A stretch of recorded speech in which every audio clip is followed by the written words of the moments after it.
আজ সকাল সকাল রান্নাটা শেষ করে ভেবেছিলাম সারাদিনটা আমার ছেলের সাথেই কাটাবো, কিন্তু রান্না করতে গিয়ে যে এমন বিপদে পড়বো সেটা তো বুঝতেই পারিনি। হ্যালো ভিউয়ার্স, আসসালামু আলাইকুম। সবাই কেমন আছেন? চলে আসলাম সারাদিনের একটা ডেইলি ব্লগ নিয়ে। তো আজকে সকালে উঠেই যা যা রান্না করব সবকিছু কেটে নিচ্ছিলাম। আর আজকে রান্না করব পেঁপে ঘন্ট, ডাল আর হচ্ছে মাছ ভুনা। তো মাছ ভুনাতে একটু বেশিই পেঁয়াজ লাগে, এদিকে দেখতেছি আমার পেঁয়াজ নেই। আমি তো ভাবতেছিলাম এই কয়টা পেঁয়াজ দিয়ে আজকের দিনটা চলে যাবে, কিন্তু ডাল ভাজি আবার এদিকে মাছ ভুনা সব কিছুতেই তো পেঁয়াজ লাগে। তো এদিকে তো মহা বিপদে পড়েছি যে কি করব এখন। তো যাই হোক, পেঁয়াজটা ম্যানেজ করে নিয়ে আসলাম, আর এদিকে হচ্ছে ডালটা আর এক সাইডে হচ্ছে পেঁপেটা বসাই দিলাম যাতে তাড়াতাড়ি রান্নাটা শেষ করতে পারি। তো এখানে পেঁপের ভিতরে আমি লবণ দিয়ে দিলাম, আর এখানে ডালের ভিতরে পেঁয়াজ রসুন আর ঝাল আর লবণ দিয়ে বসাই দিলাম সিদ্ধর জন্য। আর এখানে কোনোটাই হলুদ দেয়নি, হলুদ দিলে সব কিছু একটু সিদ্ধ হতে দেরি হয়, এই জন্য আমি পরে হলুদ দিব। আর যেহেতু মাছ ভুনা করব, তো মাছগুলো আমি ভিজায় রাখছিলাম সকালে, আর এখন এটা সুন্দর করে ধুয়ে নিলাম। তো সব কিছু ধুয়ে কাজ গুছাই, এদিকে আমার ডালটা সিদ্ধ হয়ে গেছে।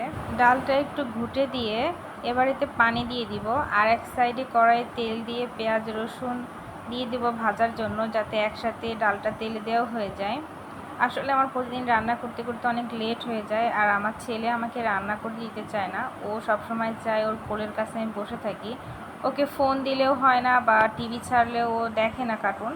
আবার কোনো খেলনা নিয়েও খেলে না, এতে রান্না বাড়া গুছাই করতে আমার কষ্ট হয়ে যায়। আর রান্না বাড়াটা দেখা যাচ্ছে চুলায় দিলাম হয়ে গেল, তা তো আর না, এটা একটু আস্তে ধীরেই করতে হয়।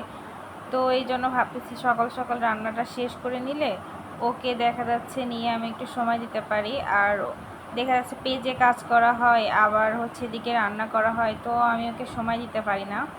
এই জন্য ভাবতেছি পেজেও অল্প সময় দিব, সকাল সকাল রান্না বাড়া শেষ করব, ওকে তাহলে আমার সময় দেওয়া হবে।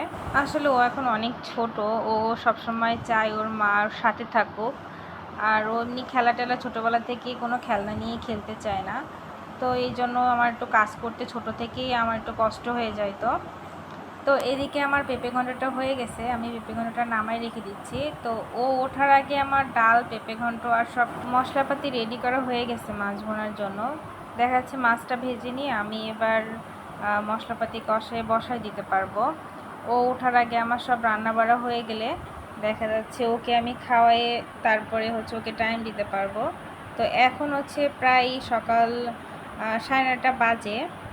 তো আমার তার ভিতরে রান্না করা সব কিছু কমপ্লিট হয়ে গেছিলো, আর এখানে মাছগুলো ভেজে আমি উঠায় নিলাম। তারপরে পেঁয়াজ কুচি আর সাথে হচ্ছে পেঁয়াজ বাটা, আদা বাটা, রসুন বাটা সব কিছু দিয়ে মশলাটা কষা নিলাম। এখানে গুঁড়া মশলাগুলোও আমি দিয়ে দিছি। আর এবার দিয়ে দিব হচ্ছে মাছগুলা যেগুলো ভেজে রাখছিলাম, দিয়ে এবার এতে পানি দিয়ে দিব। তো এদিকে আমার সব রান্না বাড়াই প্রায় শেষ হয়ে গেছে।